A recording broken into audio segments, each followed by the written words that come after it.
Perfect. Thanks. That was great. That's such an interesting presentation. Um, so yeah, kind of going on to this one.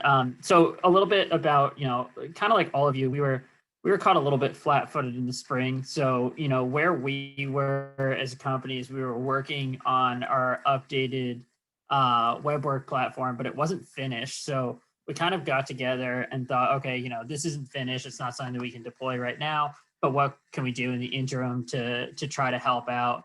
And so we ended up hosting a number of final exams in old WeBWorK, the traditional kind of WeBWorK installation, at cost for institutions. And we thought it might be helpful to present what we did to prepare for that, kind of the lessons that we learned in terms of stress testing server capacity, a little bit about how WeBWorK works as a platform and the potential snags that that you all could fall into. We're super lucky to have Bianca Sosnowski from Queensboro to present her perspectives as well. So that's just a little bit of background. Once again, I want to emphasize this is for traditional WeBWorK. We're going to be talking about our new updated platform tomorrow, but there's so many good lessons kind of from this experience in the spring that we want to share. So with that, I'm going to hand it over to Tom to walk you through it a little bit. Sorry, I couldn't find the mute button. Hi, everybody. I'm Tom. I'm the head of software for Rederly. I would like to kick it off with how finals went in the spring for us, talk about the benefits of WeBWorK and some of the considerations that we had to account for with some of the issues that could come up. Starting with the benefits, it's all going to be reiterations of what's been said time and time again through this presentation.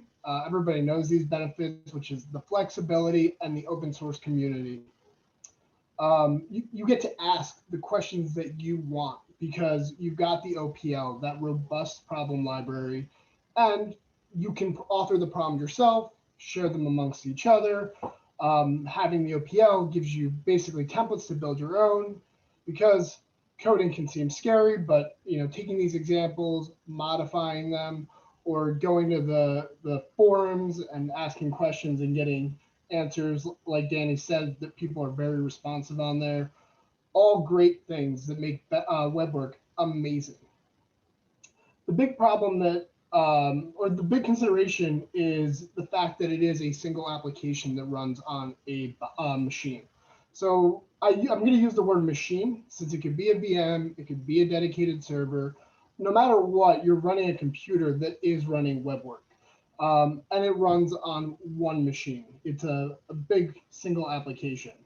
So what does that mean? That means that you have to ahead of time provision and prepare for how many students am I going to have taking the exam at the same time. Things like that where, oh, what happens if too many people are using it, if it goes down, and other issues like that can come up. The problem is if it goes down, not only do you have downtime during something that could be sensitive, like an exam where you don't have that big of students don't have that big of a window, you could also be losing data as it's going down and coming back up, as well as the increased maintenance that you would have to do, having somebody ready to restart the server, having somebody who is technically able to write scripts to automatically bring it back up, these kinds of things.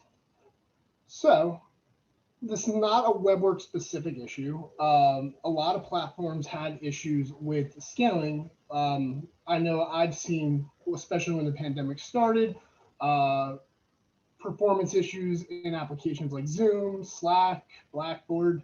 So it's not a WeBWorK specific issue. And there are ways to solve the problems. There are ways to provision it correctly ahead of time. Our head of architecture, Joe, will be going over some of the ways that we went and made a robust WeBWorK installation for BCC during the spring. But I do want to talk about some of the solutions and some of the ways to get around scalability issues with redundancy and things like that. The big solution that has become very popular over the last few years is clustering. So that's a word.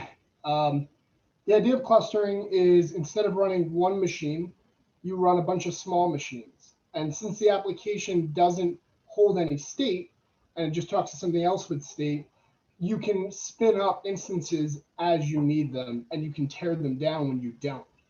If you're using a cloud architecture like AWS, this actually reduces costs because a final exam in the spring or the fall, you're going to need a lot more resources than the first day of summer where nobody's using your platform necessarily because there is no exam going on. Classes are a lot smaller if you just have people in intersession like courses. So one of the solutions is clustering, where you have these small machines, and applications like Docker that have come out in the last decade have made containerization really easy. Containerization and clustering are not exactly the same thing. Containerization is just this idea of making a sandbox and being able to bring up a server very easily, which in fact WeBWorK has a Docker container that you can download, build, and run. And that is one of the ways you can quickly spin up your own your own WeBWorK installation. But applications can also do things like use the Docker container to spin up these little servers I talked about for clustering. And now you use what you need. You don't provision ahead of time. You have something like AWS that has seemingly infinite resources, and you say, hey, when things start to slow down, spin up another server and balance the traffic. So how does WeBWorK play into this? Well, WeBWorK is still a great application. All those benefits still exist. The community and the open source nature, it's just a phenomenal product. And so one thing I can talk to, and companies like us, like Rederly, we've actually built our application around WeBWorK. We don't really replace it. We are on top of it. We pulled out some of the core functionality, and now you can still use all the problems you've authored. You still get all the community support, but you have this auto-scaling application if you choose to go that route. Again, a lot of these benefits come if somebody is hosting it for you, like AWS. If you're hosting it yourself on a dedicated server in your campus, you would still have to allocate resources ahead of time, but you have a little bit more wiggle room with how you allocate between other applications. I'm not going to go into too much detail there, but so WeBWorK is great, and that is some of the considerations as you build it. And Joe will go into detail on how we avoided some of these issues with downtime in his talk in a little bit. With that, I'd like to shift the conversation to Bianca to talk about how Queensborough, what their experience with WeBWorK was like during the spring semester. Thank you, everyone. Just a second, let me share my slides so I keep on track of what I want to say and hopefully don't go over my time. Share the screen.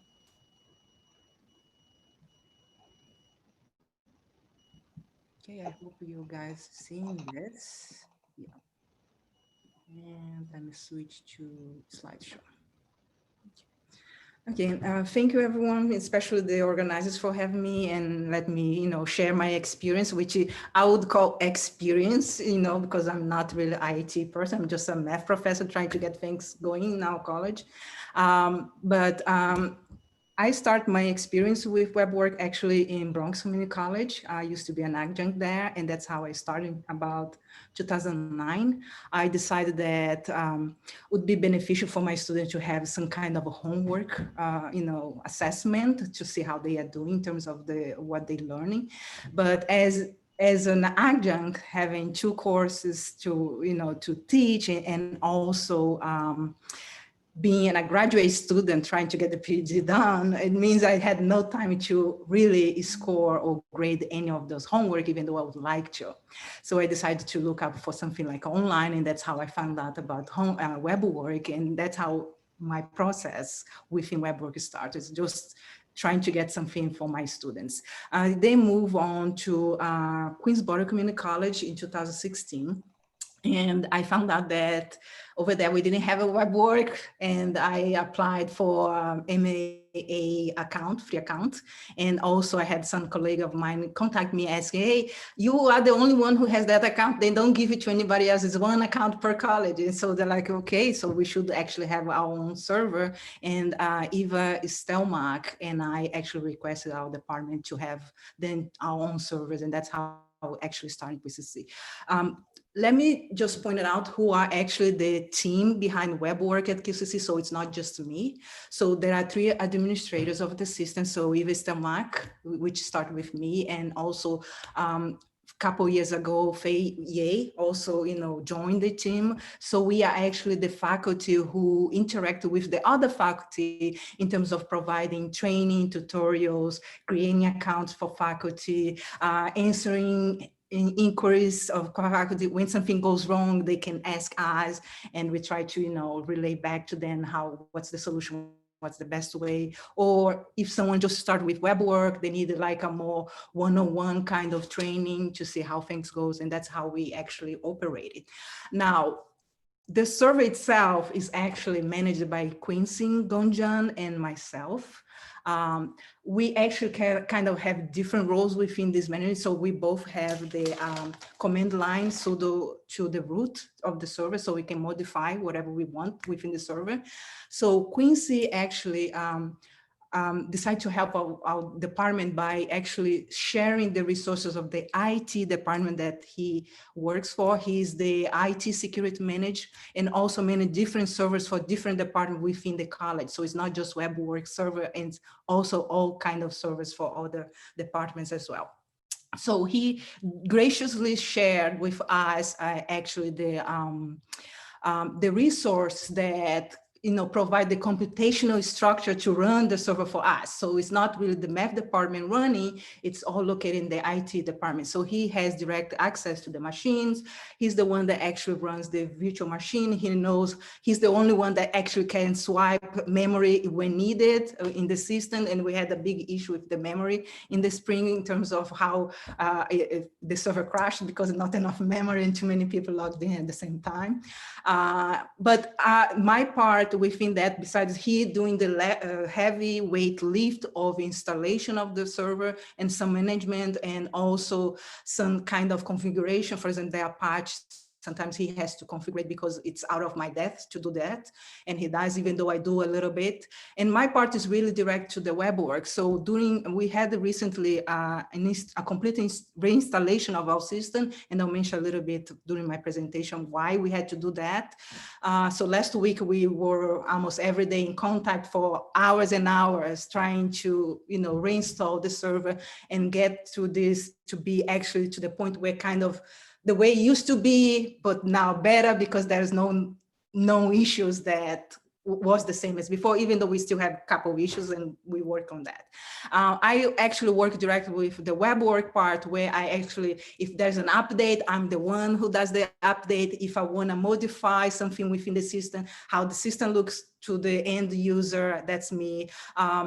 Things like creating a symlink to take to a particular library that is necessary for a curriculum for our classes. That's me as well. So I do more WeBWorK configuration, and Quincy does the heavy lift of the infrastructure that make our server to run well.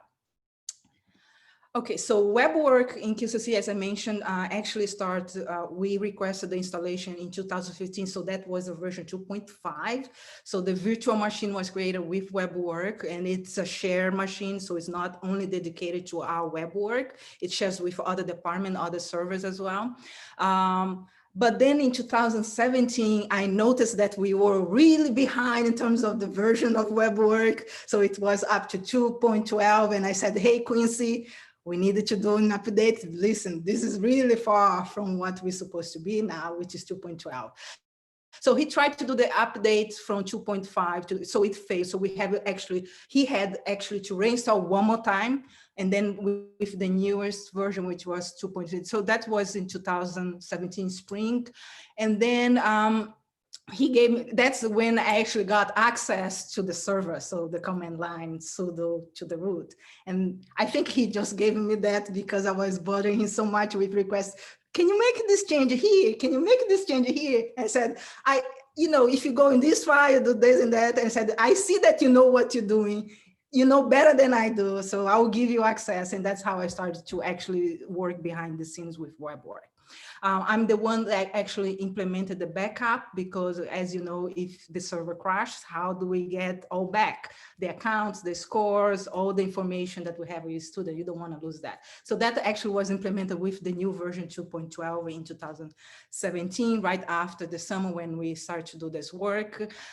In the end of 2017, I knew that we could integrate with Blackboard, and our college runs Blackboard, and I wanted that integration very well because it make my life easier. I don't have to create individual accounts all the time, especially for students, or help faculty to do that.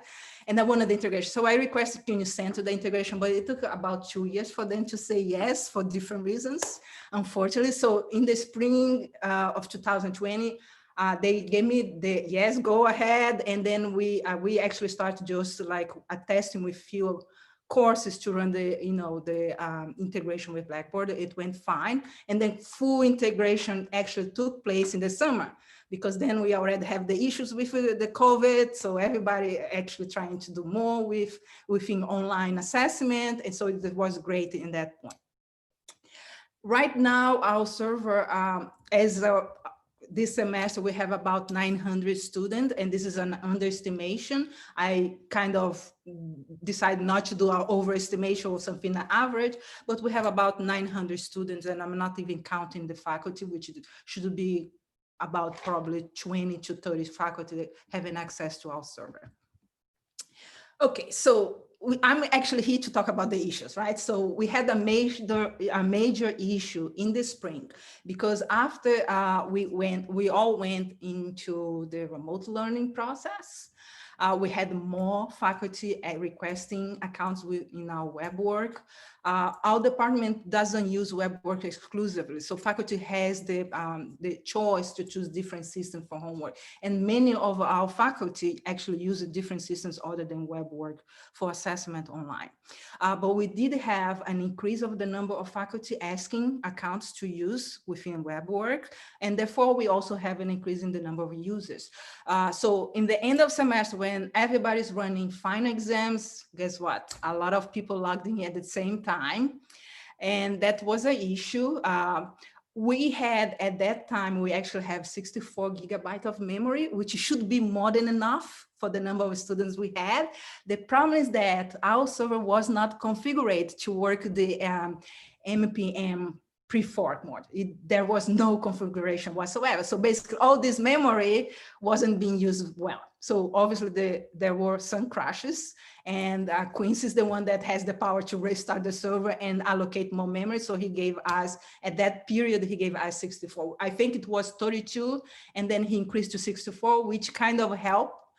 We didn't have this issue, but we knew that if more students coming up and continue to being accessed during this, and we did have issues again over actually the summer. So after talking to Andrew Parker, our City Tech guru, expert in WeBWorK, he suggested to change the configuration. Until then, I never heard, I never searched, I didn't knew about it. So that's how I did it. So I went to our HTTP conf file and looking for what he was suggesting. There was nothing in there about it. And that's how actually things start to improve. So currently, we actually are using 32 gig of memory, and you can see there in the screen what's our configuration. And again, this may not be ideal, but that's what we got. And it's worked so far, and any suggestion on how to improve, I'll be glad to hear that. So if you think something should be improved in there, please feel free to do so.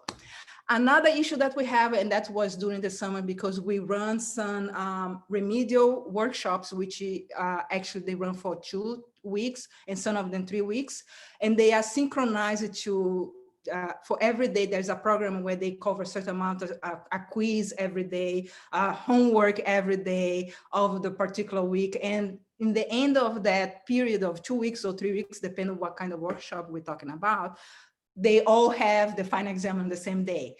Plus, during the summer, besides of the workshops, we had the regular class running, which more students also doing homework or even taking exams at the same time. So the issue that I figured, came to us is that the system is configured to actually have an inactivity period of time of 30 minutes.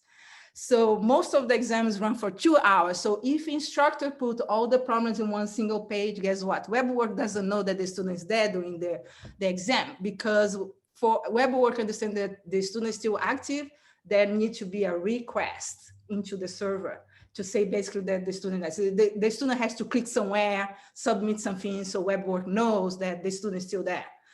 So if instructors put 20 problems in one single page, most of the time students will be working on those 20 problems without inputting anything, or even if they input, WeBWorK doesn't know that they input because there is no request between the server and the web browsers.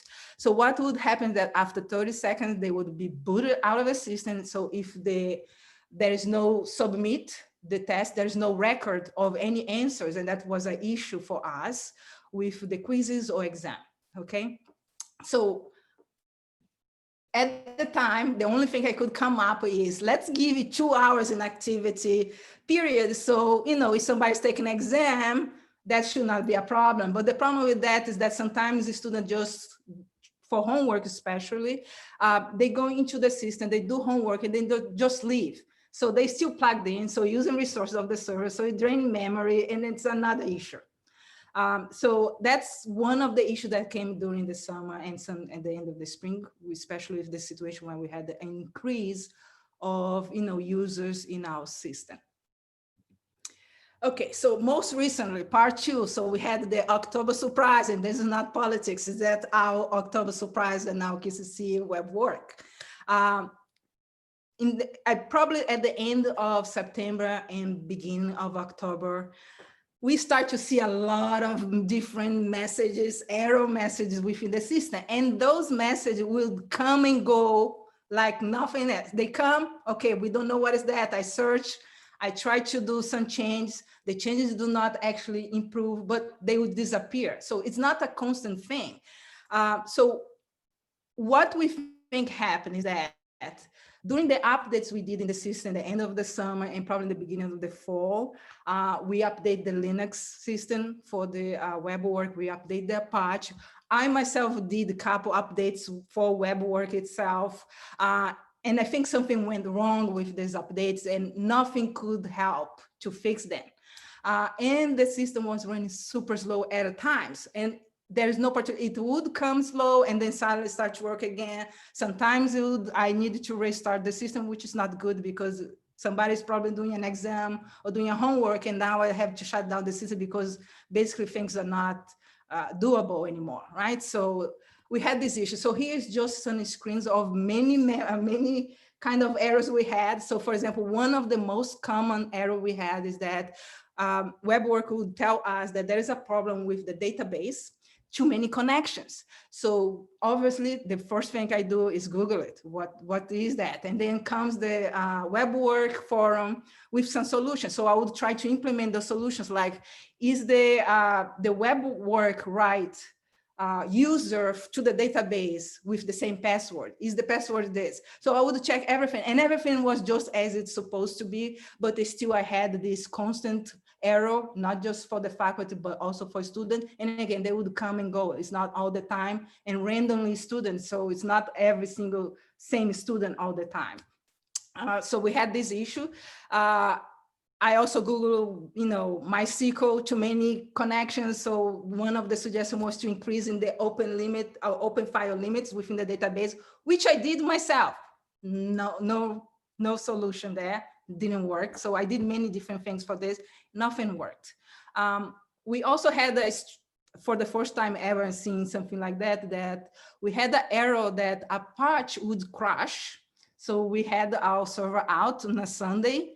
And then when you go to the logs, you had the message that there was something with the core, no space left on the device. So searching about that, it would ask us to actually, change something about semaphores, which basically I had no clue what it is. I had to contact Quincy. Hey, Quincy, I have no clue what that means. He made some modifications there, but also the suggested modification didn't resolve the issue. This would come back eventually once in a while, so it didn't solve. I could not generate sometimes PDF file whatsoever. I would download the tag file. It will run perfectly in my computer, but WeBWorK refused to generate. And again, this is not all the time. A particular student, I want to see what their work, in PDF file, the problems that they receive. Some of them would work just fine, others won't work. The ones that didn't work at a particular time, later on would work. So I look up for solutions within the WeBWorK forum, whatever they suggested to look up. It seems everything was fine in accordance. So again, I could not resolve the issue as well. And we had the issues with the HTTP-conf file that says no matching index directory. I made the suggestion change, didn't resolve the issue. Those issues would come back eventually, on and on and on. And finally, trying just to create a particular, homework, set or an exam set, I would click in the public library. It will come up this message that doesn't allow me to do anything. And this is quite often because you're trying to create a homework for your students and you just cannot access. My only solution for myself, unfortunately, it's not for everyone. I would just shut down the server and restart. And as it restarted, it just worked fine for some time. Have no idea why that would happen. So we thought that something went wrong with the updates we did because it's too many different messages and any of the suggested solutions won't work. So we just had the last week, the whole server was reinstalled. Thankfully, we had the implementation backup so we could bring back all that data that we had from the old server and it worked just fine. We had now an issue with actually the secure SSL connection between our WeBWorK and Blackboard. It seems like the issue's over there. Thank God I figured it out. Thank you, I think, to Nathan Wallach. He posted like a submit grade Perl module that would actually, instead of show an error like this that doesn't tell me what it's about, it actually show a more consistent error that tells us what was the issue. And we figured out the issue was with Blackboard in our tuning. So that kind of will resolve later by then, not by us. And the only thing we have an issue right now is the UTF-8 encoding. And I posted something there and I already looked at the solution and it seems that our WeBWorK is just fine in terms of configuration. So I still have to work on that. So let me stop here. So this is just something that we went through. As you can see, it's not a little thing. Actually, it's a accumulation of many things, especially in October, we had actually to reinstall the whole thing. Seems to be working right now with a minor, adjustment that I need to do. So please let me know if you have any question. And Rederly probably will ask me something in terms of how we do with certain aspects, if I forgot to say something about it. That's great. We should probably, if we want to hand it over to Joe, who's going to present this, and maybe we'll do questions for all of us at the end, just because I know we're getting close to that 4:30 time spot. So we'll probably go a little bit over, but we can get the presentation aspect done and then go a little over with Q&A.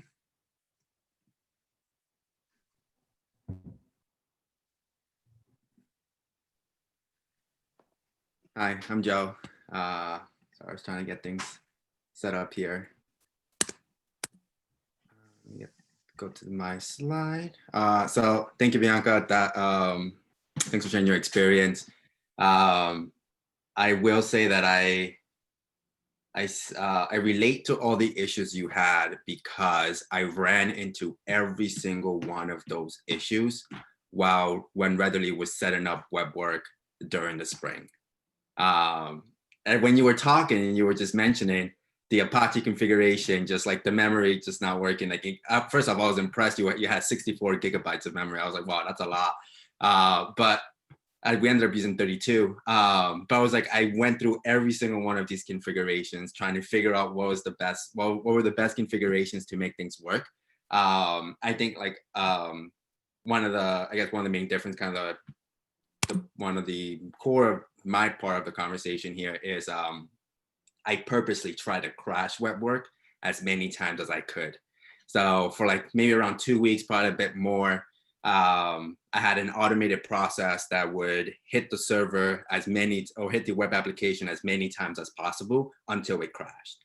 And then when it crashed, I would go back into all the configurations and try to figure out, okay, look at the error log, see what the errors were, like where did it crash? Was it a database issue? Was it a network? I actually ran into like too many network connection issues. I ran into the timeout issue too. We initially had 30 minutes. We changed it to 2 hours. And then I had a bunch of other issues that came from that. What I found from that was if a student just leaves from just like logging in and checking their practice test, their connection is still open for 2 hours. Now, like any other student come in, they have to battle for resource from that one student who left. He's like, the student's not even checking the platform anymore. But instead of having his connection exit, now you have another connection that opens up for a brand new student, so on and so forth. So then 2 hours kind of became too long too, because now everyone's battling for resources and trying to connect to the web application, even if those students are just not there anymore. So even ran into that issue too. So it was kind of it was I think like sorry you had all those issues, but it was like great to hear you had those issues because I had those issues too. And I thought I was going crazy during this like 2 weeks of like constant testing and constantly bombarding the WeBWorK application with my automated testing. So yeah, with that said, I think I introduced myself, but hi, I'm Joe. Pretty excited to talk about kind of some stress testing and go over some tips and go over some of the things that I did to stress test the WeBWorK installation that Rederly had during the spring. Before we get into that, there were a few things that I noticed about WeBWorK. I was brand new to WeBWorK during the spring. So a lot of it just came from just like failing and trying again. And there were a few things that I realized about WeBWorK at the time. And some of those things just are involving like kind of what are some of the resources what are some of the processes that take a lot of resources. After logging in, some of those resources are like opening up an exam, previewing an exam and submitting an exam. The preview answer, which I saw in the chat, people talking about it, is a huge like resource intensive process, because if students are hitting that preview answer, they're not loading one question, they're loading all the questions that's available to them. So even if they're saving question 2, they're saving question 1 through 10 every single time. I don't know about you guys, but when I was taking exams, especially if I'm doing an online exam, I hit that save button for every question as many times as I could, because I mean, I'm a computer scientist, but I still don't trust computers, right? So definitely don't trust my network. So I always hit that save button, and that's a really it was really intensive. And kind of one of the way I did this was, and I had flexibility because I was doing this in AWS. So I was very easily able to provision any type of server that I wanted. The way I kind of did this at first was by just setting up a super small machine. I'm talking about like 2 gigabytes of RAM, maybe sometimes even smaller. And that's just one student. I would just go through and just do this process.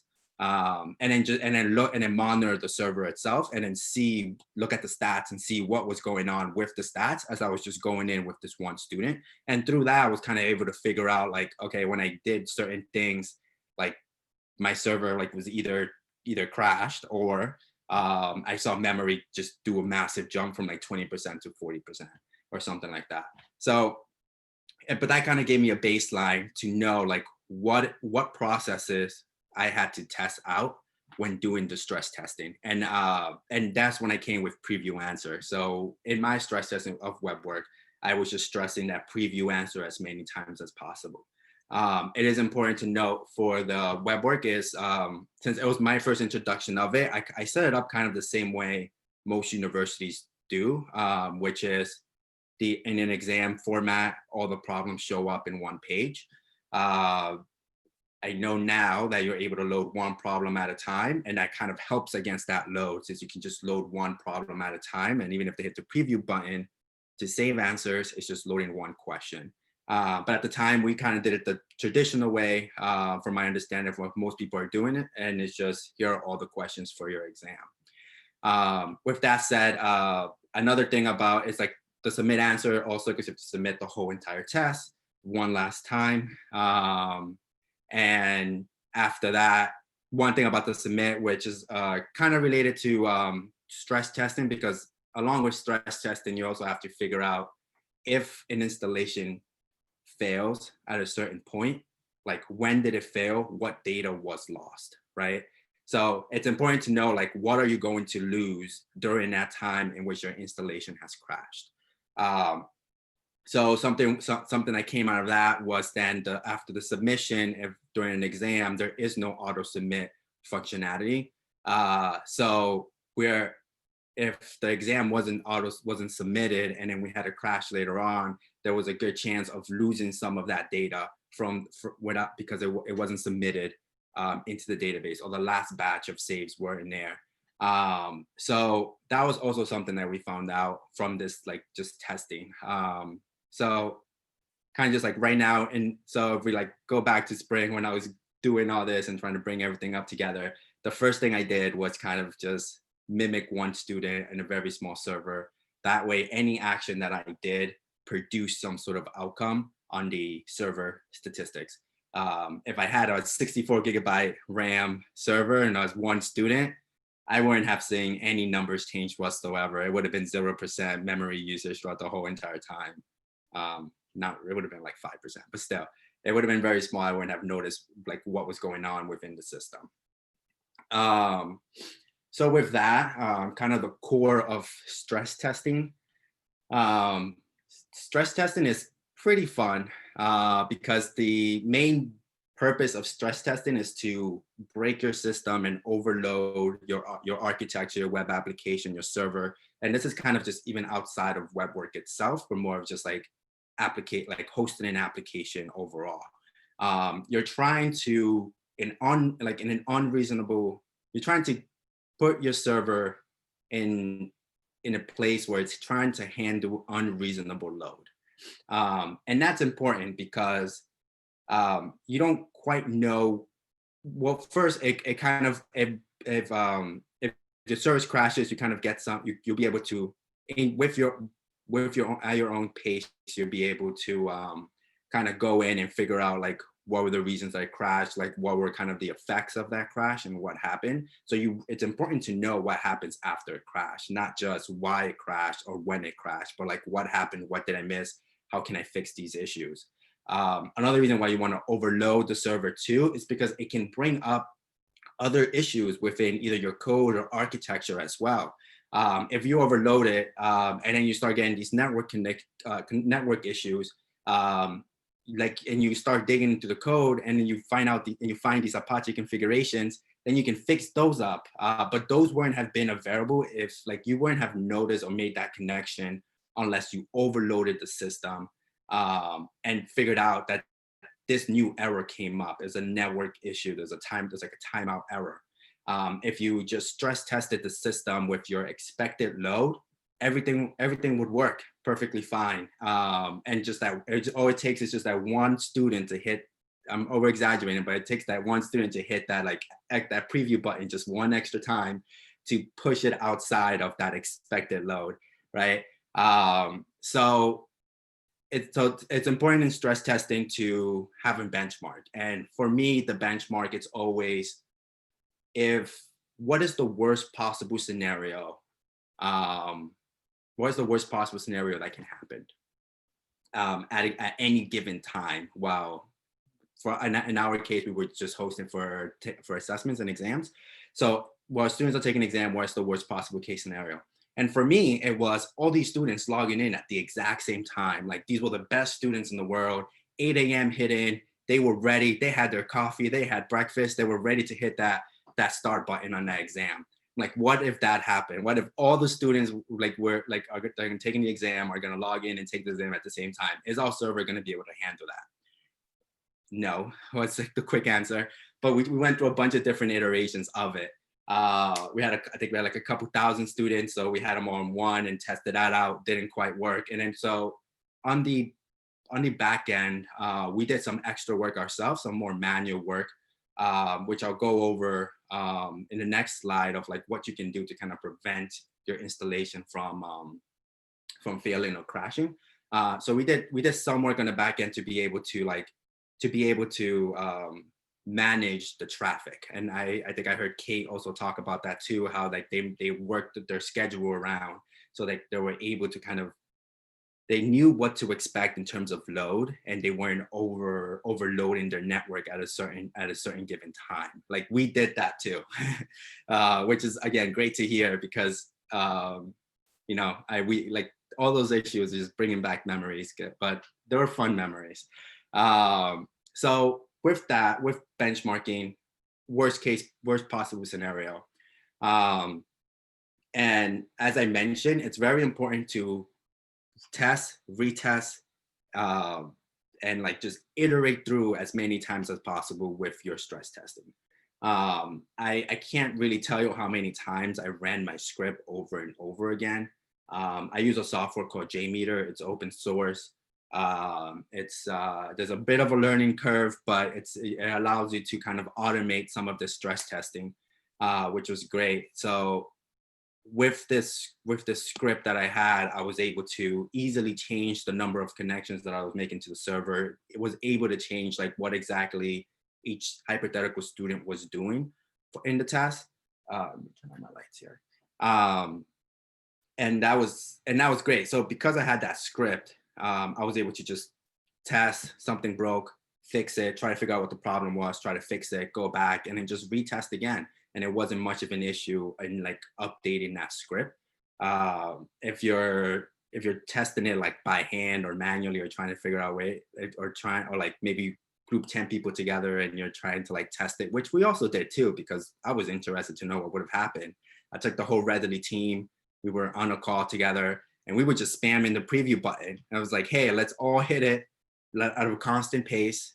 And then I was just monitoring everything, and then we all hit it all at the same time. And it was like, okay, now everyone like just hit that preview button and let's just see what happens. So like we did that, and we had some pretty good laughs. And I just saw Jake laugh there, because it was kind of funny. It's like again, stress testing for the worst case scenario. It's not, you shouldn't stress test for expected load, because if it's expected load, you're not handling any edge cases.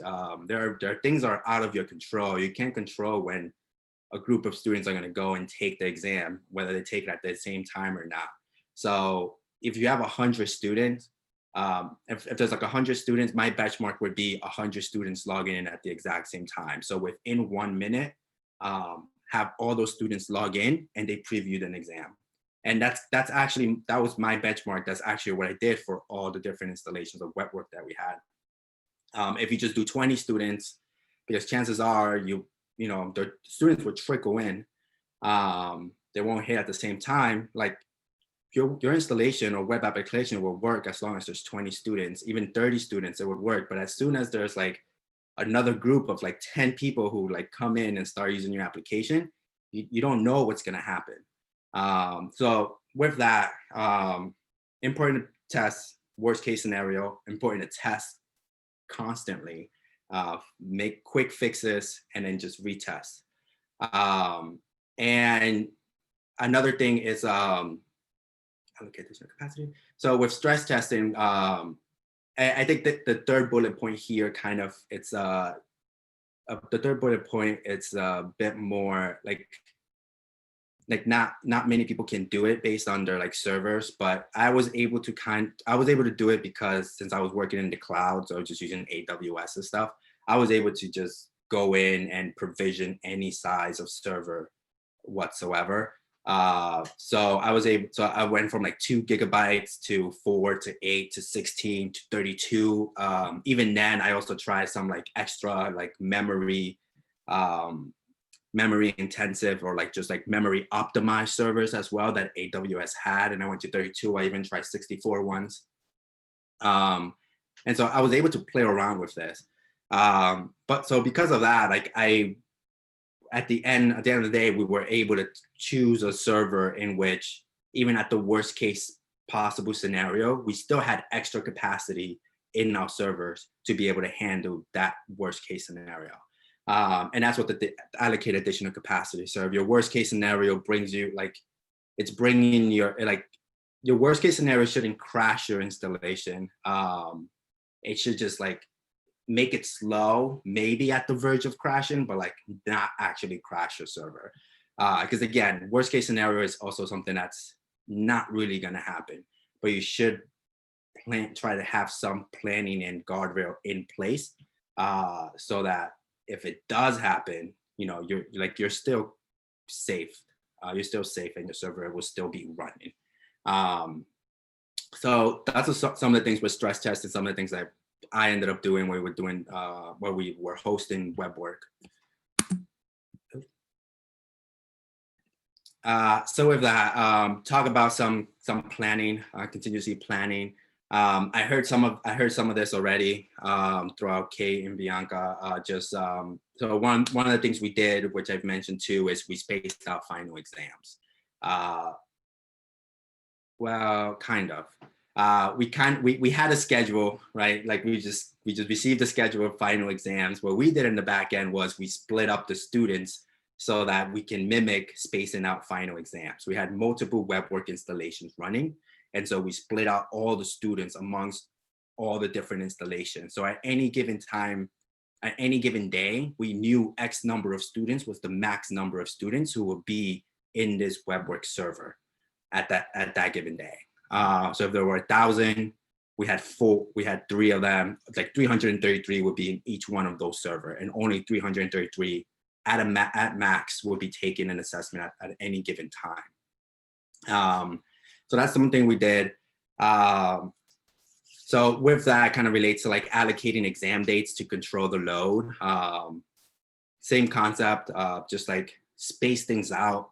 If one of your like Calc 1 is generally usually one of the biggest class sections, from my understanding. Don't have all those courses, all those students taking the exam on the same day, like split them out, right? So like have a professor like have their students take the test on like one day and another one take it the other day or something like that, or give extra time. Maybe like instead of one day, open it up for 2 days or 3 days so that students will go in and start trickling in and taking the exam, and they're not all obligated to come in at the same time and take that exam at the same time. And then the third one is what we ended up doing is run multiple instances. This is very difficult to do because if you have 8 gigabytes memory in your VM or your server, or even just 64, like that's all you have, 64, 32, 8, like where are you gonna find the extra capacity? But I mean, if they can give you extra, then it'll be even great, that'll be better. You can run multiple smaller instances, kind of do what we ended up doing, in which directing groups of students to certain servers. So that way we had more control of the load, and we knew exactly how many students were actually taking the test at any given point during the day. But that may lead to extra complications too, because then you have to figure out a way to then have your storage data all talk to your same instances. But we can talk about that if that's a route you ended up doing it, because that's the way we ended up doing it as well. And then finally, for planning, like you can plan prior to having students come in and take exams, or prior to like actually putting your WeBWorK installation live. But the fact of the matter is, you also have to plan in case anything happens. Even with AWS, even running 32 gigabytes of RAM or 16 or whatever, when we had like these massive numbers, anything can happen to the server. The server can get down, like beyond our control. AWS can go down. I think it happened to us, thankfully not during the exam period, but at the time, like AWS went down briefly. So we were just like, oh, what's going on? And we figured that out. And with that, then we build more planning around that. We try to build some sort of plan and like schedule, some sort of plan of how we can bring our installation back up if something like that were to happen during like our most crucial time. So it's important to have a process in place of what to do to quickly bring up your installation. I remember I messaged Jake at one point and I was like, Jake, I can bring down and bring up the installation back up in 1 minute. I can do it immediately. If something bad happens, if all those 400 students log in at the same time and our installation crashed, just give me a minute and I'll have it back up, which means there was only 1 minute of data loss. So I was able to, I knew the impact, right? So even a minute is still a minute. A lot can happen in a minute, but I knew what the impact in terms of data loss would be within, and I was able to reduce that data impact if something like that were to happen. So I had a procedure in place, and I like iterated through that as well. And like when I purposely crashed a server, I would put my procedure to the test and try to work it out. Another important thing with that too is this would be more with like IT, but share the knowledge. Not just myself, but like everyone at Rederly at the time was able to was able to bring up the instance and monitor the server on their own, right? So I had like the most knowledge to be able to do most of these things a bit quicker, but if I wasn't available, everyone had the knowledge to do it themselves as well. So it's important to knowledge share. That's kind of also part of the planning and planning for risk. And one thing we were able to do as well is we were able to do backups. So we didn't just do backups of the database, we did backups of the whole entire server. We took snapshots of the state of the server every single night, sometimes during the day too, just so we can be extra safe, right? So again, with data loss, I was new to WeBWorK, so I was trying to learn exactly like where data existed within a WeBWorK installation. So I just went the worst case scenario route. What if like something happens and I lose all the data? Do backups. With those backups, we were confident that if the worst case were to happen, our data was cleared from one particular server, we were able to at least back up to a given point in time where all the data existed and we knew exactly what was in that instance at that time. So that's something we did nightly. We even did throughout the day sometimes as well. But don't know how much control you kind of have over that, or how much you need extra, like you need to store it somewhere. Obviously you need that extra load. So you need to make sure your server is able to handle the network coming in and also handle doing these backups as well. So you have to provision extra resources, which is kind of the previous point of allocate extra capacity too. So you can do these extra work on that server, and you can like, if something funky is happening, you can kind of mess around with it with knowledge of, like you're not actually messing up the server either. Like you're not putting extra strain on the server because you allowed for extra capacity. So that's also an important tip there as well, as you're like stress testing and trying to plan and trying to reduce the load. I mean, with that, that's kind of been my experience with WeBWorK, setting up the installation, and also kind of some of the things I ended up doing, and kind of the issues that I ran through, and kind of just the tip that I have for you guys in trying to stress test your WeBWorK installation, or just any web application or application in general. Yeah, and I should say we had 100% uptime during final exams. We had all of these provisions in place, but we never ended up actually needing them. So shout out to Joe on that one.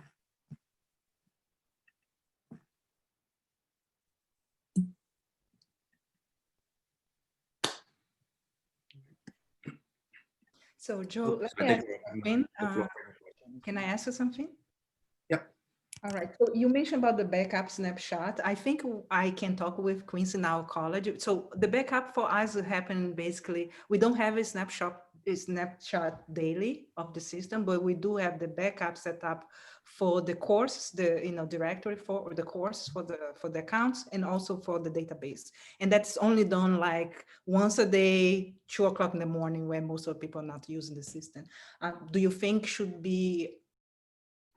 We didn't have a problem of losing data because we knew we would shut down the system to reinstall. So I could immediately do 1 minute prior to that, do the, the backup and get all the data out. But in case of a crash, obviously, depending on the time that happens, we will lose some of the data because maybe during the day, students submit a whole homework and that is still not there in the backup. So do you have any recommendation in terms of how often that will be? Is there an ideal? Obviously, every minute will be perfect, but I don't think we can do that. Yeah, it depends. There's no hard and fast rule of how many times or how often you should do your backups. One night or daily and nightly, it's pretty standard. A lot of it depends on how much traffic you're getting, and also what's the capacity of your server. If your server is able to handle 2 times a day, then try to go for 2 times a day. And then in terms of network and how much traffic you're getting, is like how much change is happening within your application.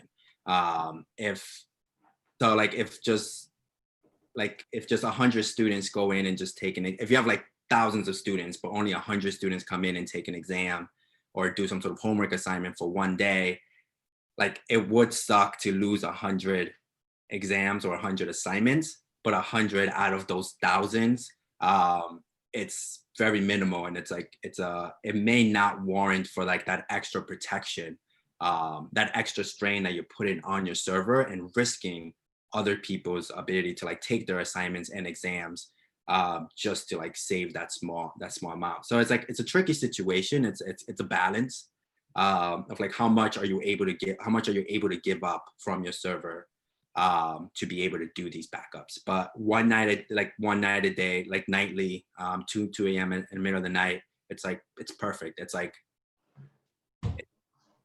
you're ahead of most people if you do that. A lot of people just don't do backups in general. And this is the overall statement in terms of just web applications and storage. So let me add something from my experience, because we've been running WeBWorK for thousands of students for probably 10 or 15 years already.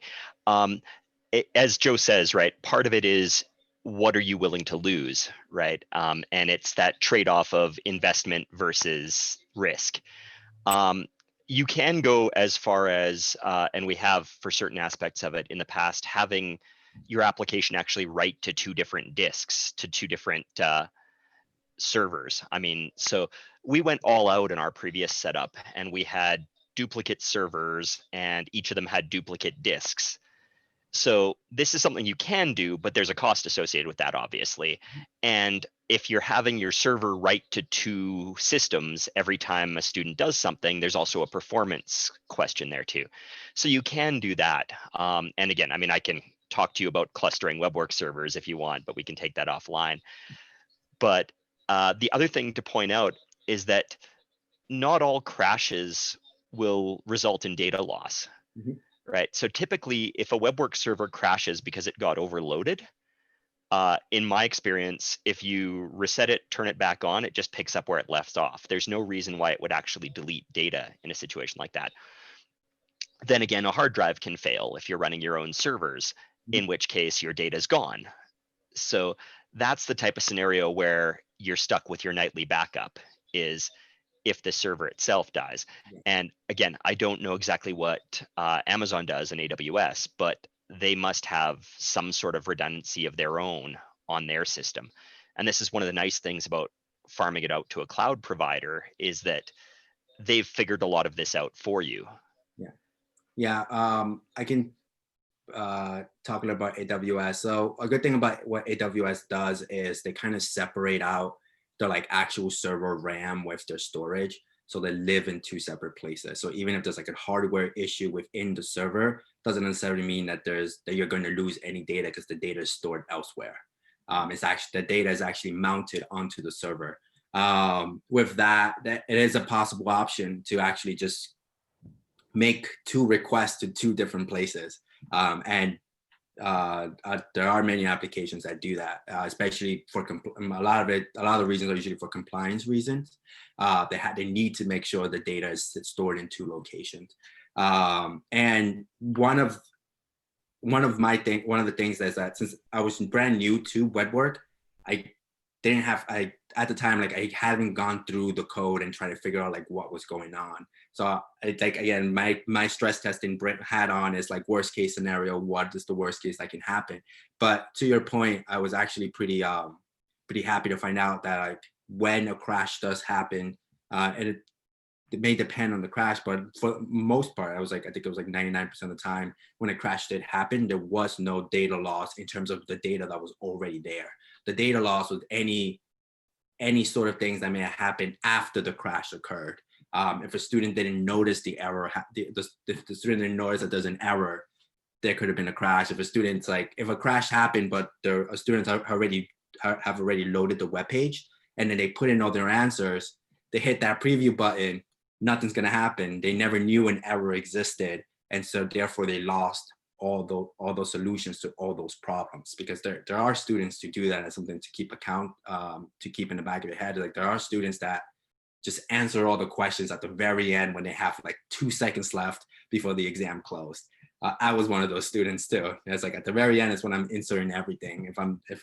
Because I'll also just be hitting that preview save button all the time. So I was where I just do everything at the end. So that's kind of a little bit there as well. So. Thank you. Yeah, in that sense, WeBWorK is mostly stateless in that once the page is finished loading, you're done with the server. Everything is already written to the disk and stored, and nothing changes until the next time you click preview or submit or click to a different page. So if the server crashes in between, then unless something goes horribly wrong with the disk, you're not going to lose that student's data. The only thing you're likely to lose is what was happening at that moment. Yes. Which is very minimal in the grand scheme of things, except for the downtime is the bigger concern at that point. So I've got a question about the clustering and so on. So without doing clustering, when we just had one server running, one of the things that we had to do was to tune how many children were spawned to answer web requests. And we found really quickly that having more children made the performance worse. And the reason was the children would hang around for a while, and because WeBWorK is a memory hog, they would end up using a lot of RAM. And that would mean that if 5 children were working and 5 more children were brought up to handle new requests, now you're doing massive swapping because there's only room for 5 children in RAM at one time. So cutting the number of children that were allowed to run at one time helped a lot. Yeah. And it would mean that, you know, a student might have to wait a second before their request was even looked at, but you don't notice that so much. Yeah, I actually found a formula in the WeBWorK forum to the number of workers you should configure in your Apache configurations based on how much memory your server has. Right. I think that was Danny's formula. That's what I ended. I used that. That's the formula that I ended up using to configuring my the number of workers and child workers and nodes and all that stuff for my Apache settings. So I mean, we were talking about this a bit in the chat with Edward, and as I mentioned in the chat, is that formula changes to some degree when you're doing quizzes versus homework. Mm-hmm. So and this was mentioned in the chat too, that the big difference between a quiz and a homework is when you load a page with a homework problem on it, it has exactly 1 problem on it. When you load a page that has a quiz on it, it could have 10 or 20 problems on it. So you're using, you know, somewhere around 10 or 20 times the memory. So there's a combination of 2 settings that you have to tweak in that npm prefork stuff. One is the number of child processes, and the other one is how often they die, right? Because I know in what Bianca put up, she had 100 requests per child, which is sort of the rule of thumb that we use in WeBWorK. But put it this way, when you load a WeBWorK page, it's generally either a problem page, a quiz page, or something else. Anything that has problems on it takes a lot more memory. So if people are just bouncing around from page to page, then in 100 page loads, they may only load 10 or 20 problems. On quiz day, that changes completely because the majority of the page loads are the quiz page, which is 20 problems per page. So that's where 100 requests done by one Apache worker can mean loading 1,000 problems. And that is what ends up overwhelming your RAM. So, I mean, the full extent of that is you could have an Apache process die every time it loads a page, and it would never start eating up memory. But then your server spends a whole lot of time starting new Apache processes because it has to build a new one every time there's a new page request. So that's the balance you're trying to find when you set those settings. And yeah, I mean, based on my experience running a combination of quizzes and exams, and this is probably the formula that Joe was talking about, an Apache process can get to somewhere between 100 and 200 megs of RAM if you let it run for 100 requests. So take however much RAM you have associated with Apache and divide that by 200, and that's a quick ballpark for what to do. So yeah, Joe, so I have a question. So if you're doing clustering, do you need to worry about this, or does the clustering automatically spawn up a new server whenever? Well, you still need to worry about it because you still need to worry about it because so while clustering will allow you to kind of add that auto scaling to a server, you also don't, or a particular part of the application, you also don't want to just use auto scaling or rely on auto scaling. You want to make sure each individual portion of that cluster is as optimized as possible. So you're only auto scaling when you need it, not auto scaling because there's a wrong configuration or your pieces are not optimized. So so there's some other things which, Rochester has a relatively small footprint, and so I've never had to do a lot of these things myself, but there are some Apache tools that can be added, which can check and see what the current memory load is, and kind of automatically kill children, or how many children are there, or whether some of them have been stuck. And so it can dynamically bring children up and down within the one Apache server. So that's, I don't know if you looked at those, but they're in CPAN, and they will monitor how much memory is being used and kill things if too much memory is being used, and do automatic reboots of the server, which that's very quick, by the way.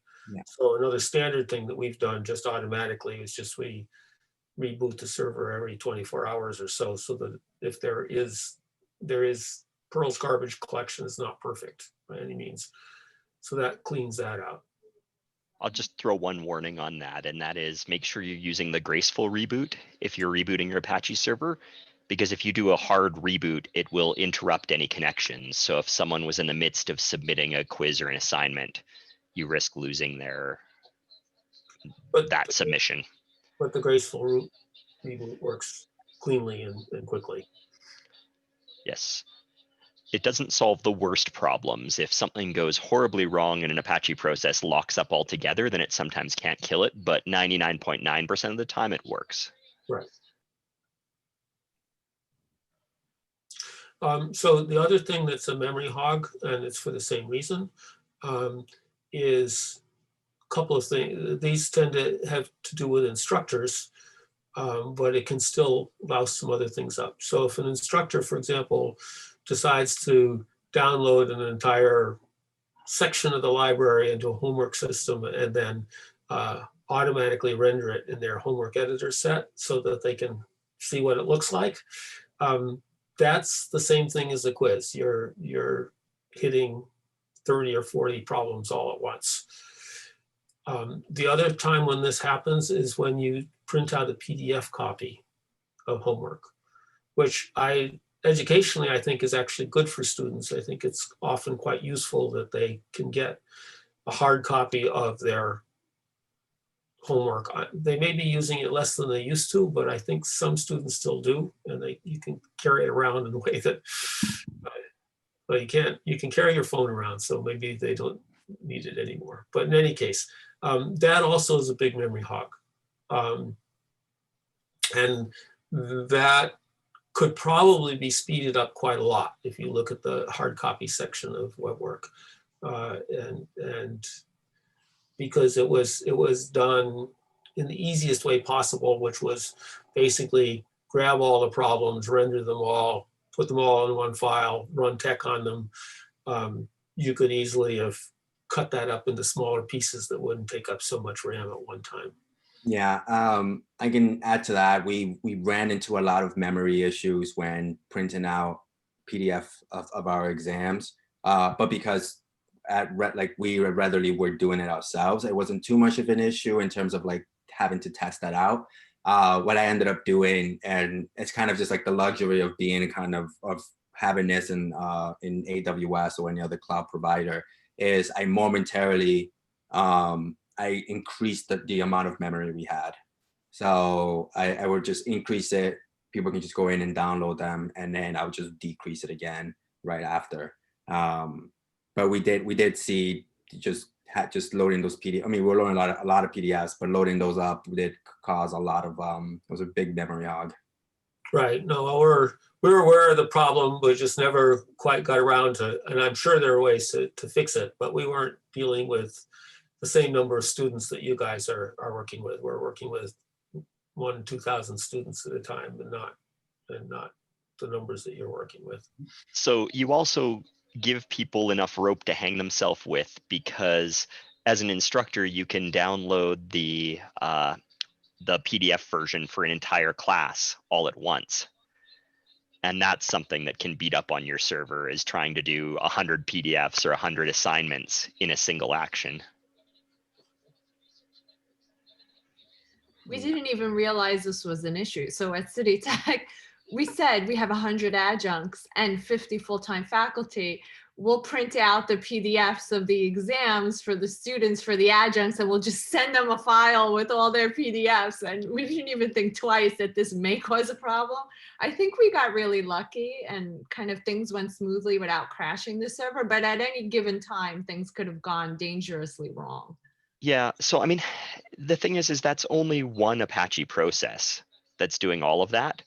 So with having multiple processes, it would only be, that would be a contributing factor if other stuff was going on. That by itself is probably not going to be enough to kill your server. But if you do it while you're writing quizzes, or if 5 instructors do it within a short period of time, that's when you get into trouble. That's what we were doing, because we had teams of people who split up the downloading of the exams and we split the tasks. So actually it was happening at the same time. I don't know how, by some miracle we got through it, but yeah, we got very lucky. Yeah, so I can't guarantee this, but I have a suspicion that when you download a hard copy and so on, the garbage collection is not complete on those things. So if you do, or several people do a whole bunch of those things, then until the next time when you reboot the server, there's a lot of extra memory that's just hanging around the loading up the process, each process. So each job is much bigger than it would be if it had only been handling homework problems instead of handling these. Yep, and it doesn't necessarily last until you reboot the server. It lasts until that process dies. Fair enough. Yeah. So, if this is the problem, right, is that Apache process number 1, its first request is one of these large homework sets. So it goes from 50 megs to 300 megs. And then if people are writing quizzes, its next 5 processes are also generating quizzes. By the time it's done 100 requests, it's used up all the memory on your server. And that's the worst case scenario, like Joe describes, right? Whereas if people are just looking at their grades or bouncing from page to page, then it can go 100 requests without any real memory increase. So specifically, choosing to do a quiz with 1 or 2 problems per page, does that resolve this? Because Michael just said that if you switch pages, you save data, and that's the end of that process, is it not? Yes. So again, I mean, as long as you have your Apache processes being killed and respawned frequently enough, then it would, right? So if the default, like this is exactly what Bianca was saying with her horror stories, is that the default is that they never die, that an Apache process sticks around forever. And if you leave that setting, it's just a matter of time before you crash your server. And the question is how quick it's going to happen depends on which of these actions you do. If you set that to something like 50 or 100, then you will definitely see a vast improvement if you only do a couple of questions per page. And I mean, this is another thing to emphasize, is that there's a cliff that your server falls off when it starts swapping. When it runs out of actual RAM and starts using hard drive space in exchange for RAM, you're pretty much, how do I say this politely? You're in deep trouble at that point, and you might as well just restart Apache, because there's really no recovering from that. So the trick is to find settings and processes such that you never hit that limit, that Apache never uses up all of the available RAM, because once it does, then the easiest thing to do is just restart it. So the WeBWorK was not really designed to handle memory management at the beginning, and it was, machines were getting big enough fast enough, and our student populations were small enough so that we never really got around to perfecting the software. It was easier to buy a new computer, which was faster, every 2 years, than it was to fix the software. So, so there are known problems in the software. They're not bugs exactly, but they're certainly not as elegant as they could be. So the kind of stuff that Joe's doing, and I don't know if you're doing more things in terms of looking at how to make the memory management more efficient or not. Andrew, you were doing some things with the renderer itself to make the memory more efficient, I think. Yeah, one of the things in the standalone renderer was I started looking at the cycles for garbage collection by, overloading the destroy function and looking at when things were going in and out of scope. I tried to do some other Perl packages in terms of like looking at the growth of what kinds of objects are still considered to be in scope. And I haven't really gotten back around to it, looking at what sticks around and what doesn't. But I do know that the WeBWorK safe wasn't being, let go inside of the translator. And so, that's the bulk of, processing each problem, and it's just hanging around instead of being released. And so that's pretty big. Though the solution is, it helps to let it go. It helps to forcibly, release the WeBWorK safe and the translator, but there's still, declared objects inside of those blocks that are not being released when you release the parent. I'm also reasonably sure that there's a couple of math object things in which there's circular links that make it difficult for them to go away. And I never completely, it's tracked them down. But. Yeah. I've definitely run into problems with custom answer checkers where I accidentally, passed a math object as the result, returning a result as a math object real rather than a Perl float. And that's bad. WeBWorK doesn't give any visible complaint, but when I was running the renderer outside of WeBWorK, that was not cool. And this is another thing that the renderer, and one of the end goals is to separate problem processing from page processing in WeBWorK.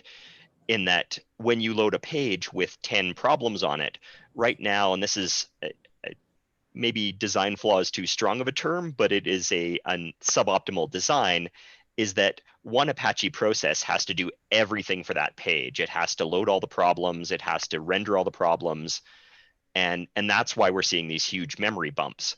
Whereas when we separate the renderer, which is the goal in the next couple of versions, the quiz page will load, but then it will send out separate requests for each of the problems. And we can have something more lightweight than Apache serving back those problems. Because this is one of the challenges, is that Apache is a very big thing that does a whole bunch of stuff. And it's overkill if all it's doing is serving problems. So again, this is work with Rederly, and you'll hear more about this tomorrow.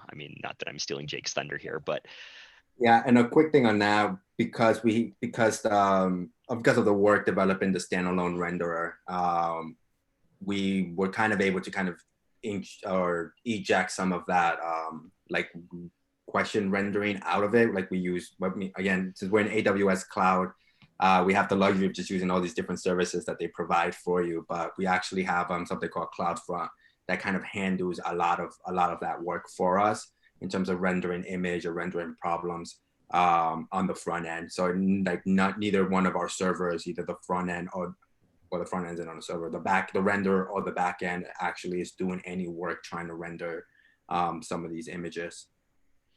Yeah, and again, this architecture is an option for anyone that's doing this. If you have VMs or if you have physical hardware, once this renderer thing is set up properly within WeBWorK, you could have a completely separate VM or a completely separate server doing the problem rendering than what is doing all of the WeBWorK page loading. The other thing that I would add is that if the renderer is a separate process, the way Drew has set it up, CloudFront will cache responses. So you don't even necessarily need to hit the renderer if you're giving it the same inputs in short periods of time. Right, Jeff? Yes. Well, except that you're almost always giving it different input because the student has changed their answer when they change. Right, except for things like generating PDFs, if you were to do things like that multiple times, or yeah, agreed. Most of the time you won't get caching, but it is possible if a student is flipping back and forth and they haven't changed their answer, if it's a quiz per page, they might be rendering the same question, and that might be some load that can be pulled off. Right. So there are a few things, just CSS syntax, the HTML around the problem, even outside the problem, just the page itself, the images, those are pretty intensive too. Those things do get cached. So even if you do make multiple requests to the render, there are static things within the pages that are cached by CloudFront. Right. But that's just like, again, luxury of AWS being able to use these services with your own VM or with like within your own server using a standalone render. It's like something that's doable as well within an on-premise setup. Yeah, so I'll throw out another counterintuitive gotcha that you can run into if you're running quizzes on WeBWorK. And that is if you've set up, and I don't know if it's still recommended, light HTTPD to serve your static content, which is a configuration option in WeBWorK, with the idea being that the default WeBWorK install, all of, like Joe mentions, the CSS, the JavaScript, all of these static files, the same Apache processes that are grinding through problems that are very large and comparably slow are also sending out these very simple things like a JavaScript file or a CSS file. So the idea was to offload that to something like light HTTPD, Lighty, which is this very lightweight page server that can't do things like Perl, but easily handles JavaScript files and CSS files. So when you start running quizzes, this exacerbates this memory bloat issue, because now all of your processes from Apache, of the 100 requests, every one of those requests is a WeBWorK page, which means that every one of them is bloating the memory. Whereas if you have Apache serving everything, then out of 100 requests, maybe 15, 20, 30, 40 of those are just CSS pages, which are very small files that it doesn't have to do any processing on. So what it means is if Apache is serving everything, then the processes die more frequently and the memory gets reset.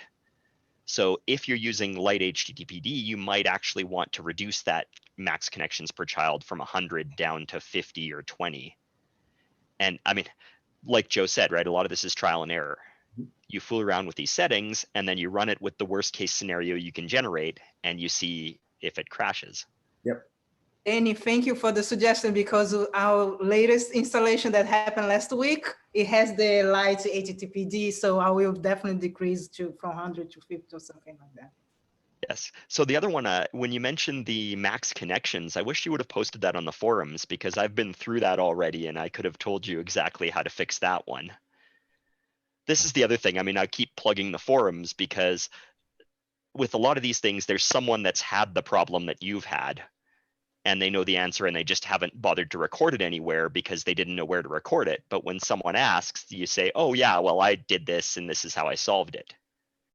Yeah, I mean, I would say I was living in the forums when I was doing all this. So Yeah. somewhere along the line, there were answers posted. Even if the question was something else, someone posted their knowledge and a response. That was like what I needed.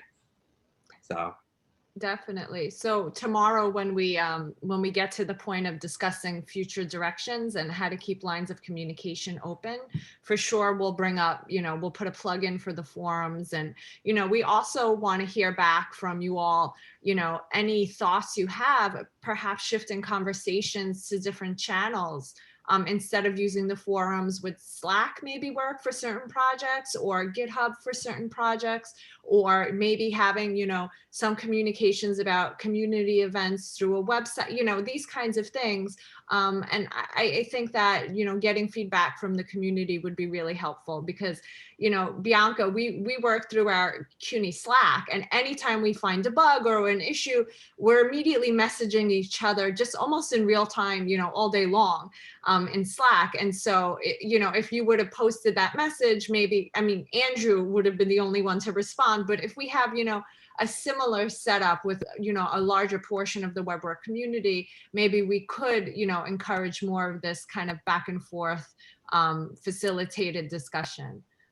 But, tomorrow night we'll dig in more. Thank you, everyone. We've had a long day, so I think it's time that we all maybe go grab a bite. It's been an awesome discussion, and we'll continue the discussion. We can move this all onto the forum, or we can continue the discussion in Zoom tomorrow. So any last thoughts before we sign off?